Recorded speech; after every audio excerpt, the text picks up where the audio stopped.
This is Dave Angeloni, and welcome to We All Have Shit, the only bi-weekly podcast that tries to take an honest look at what ails us and moves us forward into the lives we lead. Our show can be accessed through our YouTube channel, the We All Have Shit podcast. Don't forget to like, comment, and subscribe to the WAHS podcast channel to not miss an episode and ring that bell to get notifications. We will conduct our show with comfort, realism, and sensitivity. Humor will be injected whenever the moment calls for it, and we will do our best to be brief, to the point, and real. Anything that might be difficult for us is on the table. Physical, mental, emotional, professional, personal, social, family, financial, etc. We are all human, and we all have things in common. Moreover, we were created to exist in a social context and to help each other as best we can. This will not be a bitch fest, nor a complaint zone, nor a place for negativity. Rather, we will strive to maintain positivity and enthusiasm during the challenges we face, because life is here and life is now. We simply owe it to ourselves and each other to try our best every day. Finally, while I may have been a trained and experienced professional counselor in a past life, this is not me now, and this is not our show. This will not be a glorified pop culture counseling session. There will be no life-changing attributes shared, nor any high-minded ideals ascribed to. Rather, we will simply do our best to shed some light on our troubles, talk about how we are dealing with them, and hopefully make some positive contributions to the world around us. So, I am here today with John. John, welcome to the show, and what is your shit? Well, thank you, David. It's really great to be here, and I'm happy to be part of this podcast because I have lots of shit. And I think most people, if they're honest about it, also have lots of shit. It's how we deal with that is the important aspect of it. And when you broached this opportunity with me initially, I thought, wow, what a great opportunity for people to talk about different things that may have occurred to them that they didn't plan or didn't expect and frankly didn't want. Mm-hmm. More importantly, how do we deal with those situations once we have them? Mm-hmm. I was fortunate to listen to your first podcast, and I thought you did an exceptional job. And whether the audience knows it or not, you and I do know each other, mm-hmm. and I know of the situations that you are enduring, and I mm-hmm. think the way you've handled them is not only benefiting you and the people around you, but also other people with that same shit. Thank you. And that's a great thing. Yeah, thank you.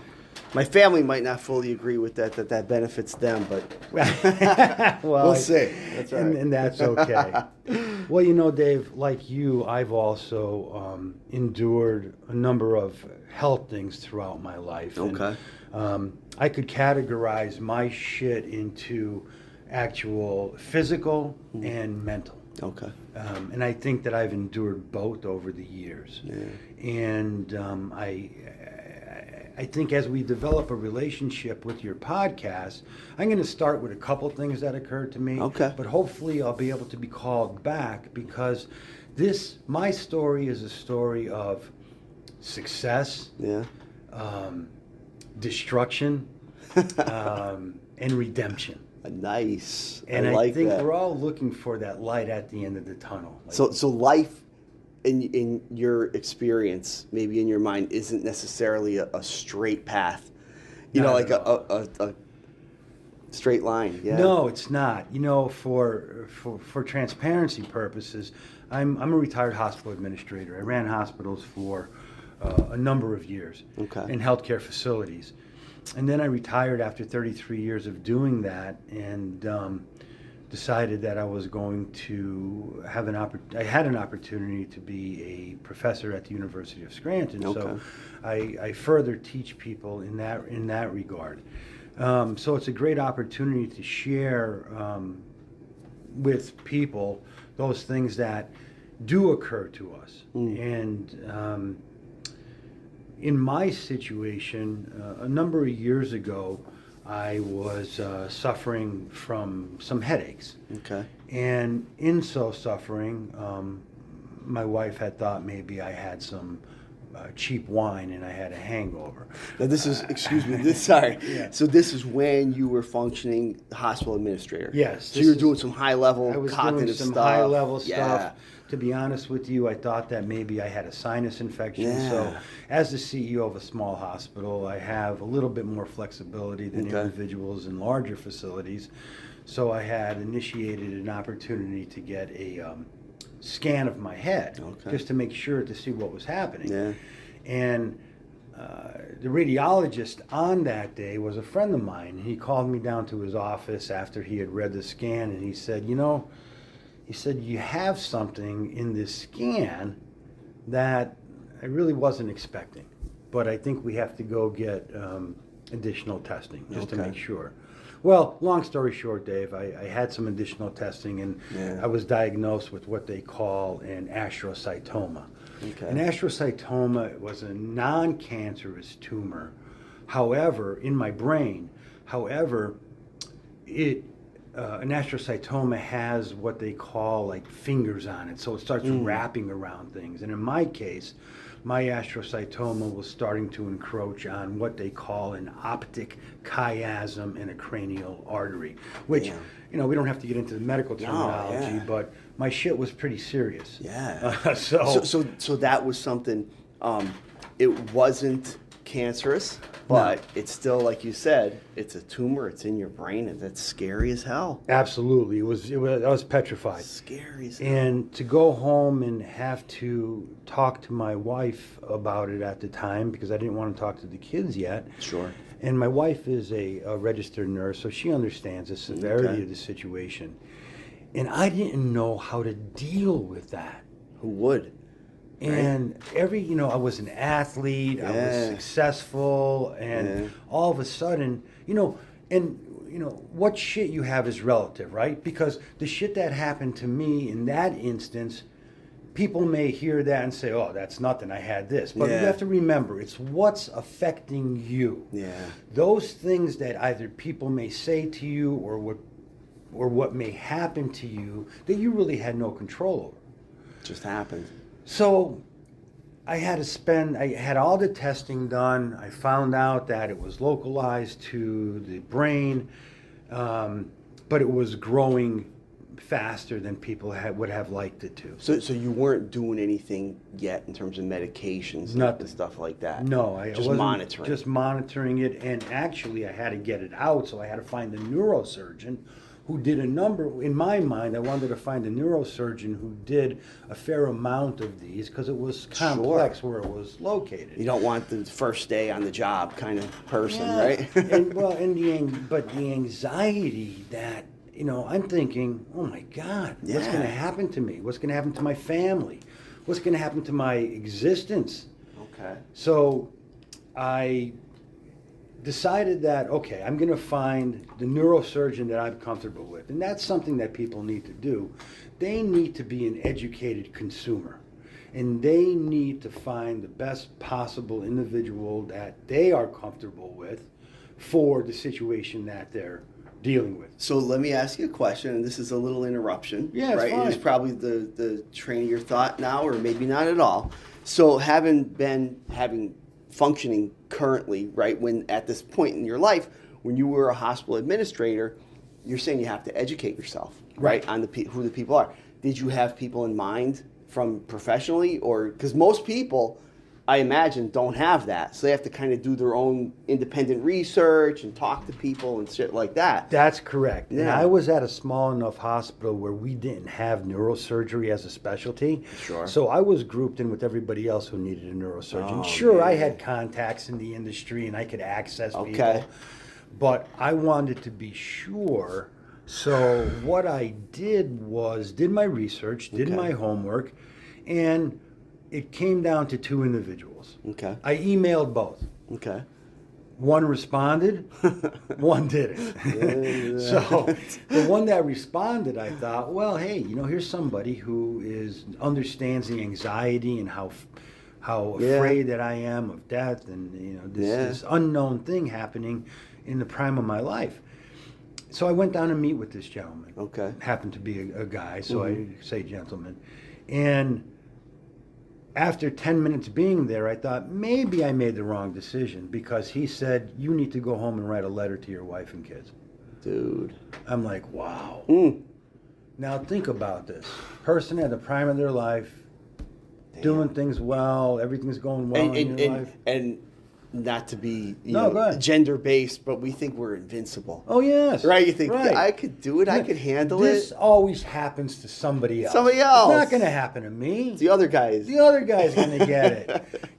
I never have to worry about Never, that. never. Well, shit, it happened to me. Yeah. Shit happened to me. So write a letter to your wife And family. kids, Ugh. and give it to somebody you trust. And I said, well, what do you mean? I selected you because I'm thinking you could fix me. And the doctor said, well, of course I'm going to try to fix you, but I need to let you know the risks involved with this Yeah. based on the location of this astrocytoma. Damn. So now, Dave, for the first time in my life, I'm faced with my mortality at an early age. Yeah. Yeah. What happens to someone when somebody tells you you might die? How old were you at the time? I if was you in don't my mind? 40s. In your 40s. Yes. You're a young guy. Yeah, I was in my mid-40s. Okay. You're on your way up the hill still. Right, I'm still on my way up the hill. Okay.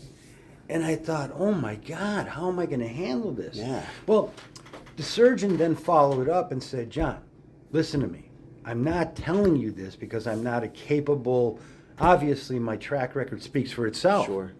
He said, but I would be doing you an injustice and your family injustice if I didn't tell you all the risks associated with this. Yeah. And there may be things that you need to say to your family and write down that you want them to know about in case something occurs where this becomes too complex and Yeah. complicated. It's more involved than we thought. Sure. So I said, okay. So we started the process of how we're going to prep for surgery. But mind you that while I'm starting the process in prepping for surgery, I'm also planning my funeral. And that's what finally hit home with me. You talk about having shit, talking about having 4 healthy kids at home, doing well, Yeah. family's doing well. Oh, wait a minute. You have a job, too. And I have a You're job. running a hospital. You have Yeah. shit going on with the Yeah, job. and oh, by the way, I'm running a hospital. Oh, my God. And John. responsible for Yeah. 1,000 employees, Yeah. not to mention the health of a community. Friggin'. Not to mention, I'm thinking there's so many other things I wanted to do in this life. Yeah, you're What are you young. going to do? Absolute. So I Ah. wanted to make sure that there was some, if in fact I did not make it through this surgery, I Yeah. wanted to make sure that I took that added pressure off of my family by establishing my final wishes. And I Okay. never had to do that before. Yeah. I helped my parents do it when they were in Yeah. their 80s, Yeah. but I never thought about doing that. It's something, right? I think we all envision ourselves down the line, right, in our elder years, having to do something like that. But like you said, this came all of a sudden. Right. You're still a young guy. Never would you think Never. that. Never. It's crazy. That also gave me the opportunity to start reading more. Okay. I view myself as a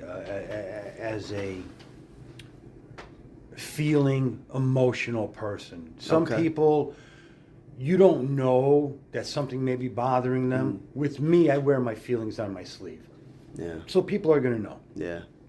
In my situation, I started to read. I started to try to get strength, not only from religion that I was brought up in, but other Right. religions. I start reading about Buddhist philosophies. I Okay. start reading about spiritualness as opposed to organized religion. I start reading about those things that would help other people get through. Now, what I have to do is take that and customize it to my life and say, how am I going to deal with this situation in a positive way without dragging down other people in the thing, dragging down other people in the process. And you're drawing, I imagine, a level of like desperation to an extent. Yes. You're trying to draw from all different faiths, right? So not only your own faith that you were raised in and whatever, but other faiths too. Like something's gotta I'm drawing help from me. I gotta get something somewhere. drawing from faith. I'm drawing from philosophy. I'm drawing from other people's experience. I try to educate myself as much as I can in how to deal with adversity in a positive way. Okay. Well, also at this time, you know, it helped me to deal with adversity by, you know, maybe having a couple drinks just to take the edge off at night. Sure. So that started a whole another series of events that we could talk about at some later podcast. Okay. But, you know, sometimes when we go to find the fix for a situation, we're actually digging the hole a little bit deeper. Unwittingly. Yeah. And in my situation, that's what ended up happening with that. Totally. But back to the brain tumor situation, I'm going through this self-reflection. Okay. Then you start thinking about, was I everything I could have been as a father, as a husband, as a friend, as a cousin, as whatever? Again, these are thoughts of the end of life. Of the end of life. 80s, 90s, and you're thinking like that. But now you're, okay. And it forced me to go through this. Yeah. Something I didn't want to do, something I didn't plan to do. Yeah. You know, every day that I would make tweaks to my funeral plans, I was also looking at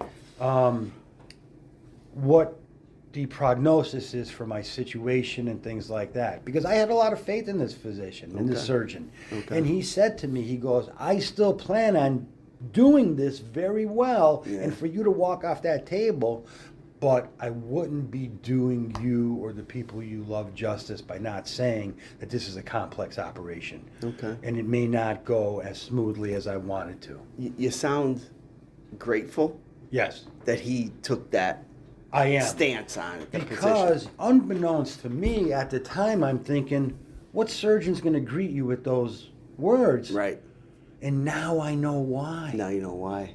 It gave me an opportunity to reflect on what I've done to this point. Okay.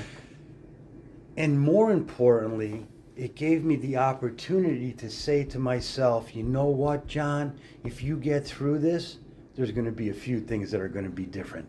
Because I was forced to reflect on all those moments that I may not have been who I needed to be. Which is very human. Yes. And we all have moments like that. Moments like that. That's like a blessing that absolutely doctor gave you like that. Like at the time, it was the most devastating words that I heard, but now it's the most blessed words that I heard. Yeah. Self-reflection. Take inventory of your life. Where have you been and what has brought you to this point? Forced. Self-reflection. Self-reflection. Here it is. Here it is. Deal with it. Yeah. Deal with it. Damn. So, you know, and we could get into how that evolved over a period of time, but let's just suffice it to say that the surgeon did his job remarkably well. Okay. The surgery went well. And I don't have many neurological deficits. I ended up with 2 neurological deficits. One is that I developed a neurological stutter, which manifests itself in odd, strange times when I'm nervous, when I speak too fast, whenever the case may be. Okay. But the second thing that occurred throughout that process is that I can't smell anything anymore. Really? At first, I thought was not something that nobody wants to lose a sense, right? Sure. But then I thought about it from a positive perspective, and with 4 kids and 2 dogs, I thought, could have been worse. Yeah, right? yeah. So, but anyway, that's what happened with that. But it didn't end there, Okay. because that started me on a more of a serious path about viewing philosophical and religious differences among different people and religions, and how other people deal with the end of life. Yeah. Some people celebrate it, some people mourn it. Most people are afraid of it. So without this, diagnosis and it coming to you as rapidly as it did, and for this, if not for the surgeon asking you to do those things, Yes. you might not have developed an ability to kind of do that with your life, like philosophically and spiritually. Is that what I'm hearing? I would say that is right on the mark, because I was viewing life as lasting forever. Yeah. And I'll always have time to either do something or maybe fix something that I didn't do right the first time. Sure. Or find that moment to spend with the individual who needed my assistance. Take the time to go to the kids' games. Yeah. Be present for people. Yeah. That life was going so fast for me because I was a high-powered executive with so much stuff going on. Sometimes you forget what's important in your life. Yeah. And this adversity, which started as an adversity and became a blessing, started out like a shit show. And through the help and education and comfort and counsel of other individuals, I was able to rise above all the negativity associated with that and truly do a reflection of my life. Brought tons of tears, Bet. because I thought that, and I was hard on myself. Yeah. That I thought in some instances, not only did I fail myself, but I failed others. Really? And I made a decision at that moment that if given another chance, Okay. I would look at life a little bit differently. Okay. I would look at it from the standpoint that, you know what, we're all faced with issues that alter the direction of our life. Some are more serious than others, some may not be serious, but as I said, they're all relative to the individual that they are happening to. Relative. And then what I come to find out is that these situations make you stronger, make you better, because they give you that opportunity to sit down and reflect and say, wow, this is what I should be doing. If you're right, I agree with that. If you have that inherent strength, Yes. and you're blessed with that perspective, Correct. you're 100% right. Right. Right. A lot of people have those things thrust upon them, and for whatever reason, they might not have the fortitude to push through, or the faith base to rely on whatever. But you had it. I did. I had did. And I can't tell you that I'm a very religious person. Yeah. I'm more of a spiritual person. Okay. And we could talk about that at some other Absolutely. time, about how we develop our religion and our spirituality. Yeah. But you're right. This situation helped make me a better person, because then I started understanding not that sometimes tomorrow becomes never. Because as you know, David, these things in our world happen to other people, as we said about as we initiated this conversation. Yeah. So I'm thinking nothing's ever going to happen to me. I'll have plenty of time to rectify whatever the situation is. Right. When I retire, I could slow down. Yeah. This taught me to, yes, my job is important. My career is important. But also my presence for myself and for the people that care about me is as important. So it kind of changed my perspective. Not on how much I care about work or how much I care about this, but it provided me balance and said, you know what? as we said before, sometimes tomorrow may become never. Yeah. So let's start living our life to maximize those opportunities with the people and things that mean the most. That is beautiful. I agree 100%. Yeah. And it's a shame that sometimes it takes a incident like that or a condition like you had to get a person to that point. Not all the time, obviously, but you must feel like really blessed. I am. I do. To have that. I do feel blessed to have that perspective. It was an unfortunate incident that led me to that, as in most people's Sure. revelations about certain things. Sure. Something we didn't expect. It came at a time that was inconvenient, whatever the case may be. But in all honesty, that situation with that brain tumor made me a better person today than I was before I had the brain tumor. Wow. Because Wow. now sometimes I stop and I'm present for the moment that I exist in. You know, Dave, we all go through life thinking we have to get from point A to point Z as quickly as possible. Okay. So if we're going on a trip, if we're going for our degree, if we're doing our profession, we all want to get to the top as fast as we can. Yeah.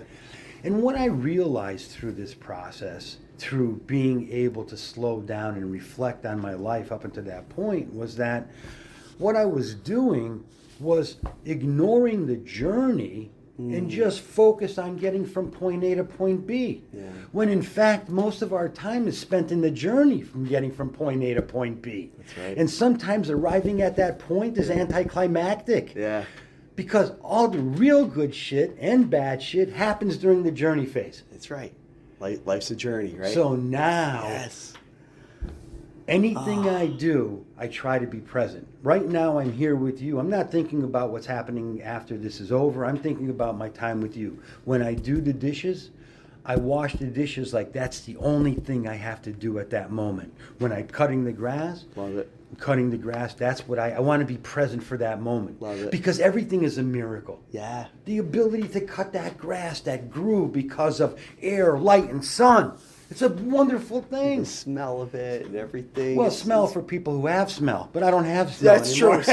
Sorry. That's okay. Yeah, but the feel of the grass Yeah. on your feet, you know? Yeah. The smile of a young child. Yeah. Those things that we kind of just saw every day and ignored. Mm-hmm. When you're faced with a situation that may terminate your mortal life, you're like, shit, man. Yeah. I should have paid more attention to that.